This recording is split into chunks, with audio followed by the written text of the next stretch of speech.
હાય friend, આપણે આવી ગયા છીએ ખોડિયાલમાના મંદિરે। તો મિત્રો, આ મંદિર એવું કહેવું છે કે ખાસ જૂનામાં જૂનું મંદિર છે અને રજા રજવાડા વખતનું મંદિર છે એવું કહેવું છે। તો આપણે પણ પહેલી વાર આવ્યા હતા એટલે આપણે પણ જોઈ લીધું કે મંદિર કેવું છે એમ।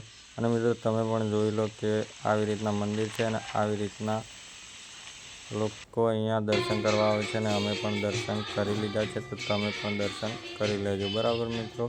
તો અમે દર્શન કર્યા બાદ અમે હવે બહાર નીકળી ગયા હતા મિત્રો, કેમ કે દર્શન કર્યા બાદ અમે પાછળનો વ્યૂ દેખવા ગયા હતા કે તળાવની જોડે આવેલું છે। તો મિત્રો, અમે જોઈ શકો છો કે આપણે દર્શન કરીને બહાર નીકળી ગયા છીએ। તો તમે જોઈ શકો છો કે આ એક્ઝેક્ટ જે મંદિર છે એની બાજુમાં તળાવ છે અને આ તળાવનો અંદર જોઈ શકો છો કે આ અંદર જઈને તમે બેસી બી શકો છો અને આરામ બી કરી શકો છો। અને ખાસ આ તળાવની પાસે ખાસ ચેતવણી આપેલી છે કે કોઈ નાના છોકરાની આજુબાજુ ના ફેરવા। અને મિત્રો, અમે દર્શન કરીને અહીંયાથી હવે નીકળી ગયા છીએ ઘર જવા માટે। તો મિત્રો, હવે ઘર જતાં જતાં એવું લાગ્યું કે ચાલો આવેલા છીએ તો ફરીથી એક બીજા મંદિરે પણ જઈ આવીએ, બરાબર મિત્રો।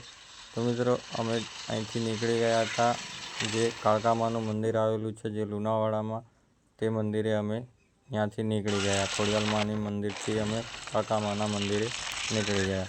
તો મિત્રો, આગળ તમે જરૂર જોજો બીજા બ્લોગમાં કાળકામાનું મંદિર કેવું છે।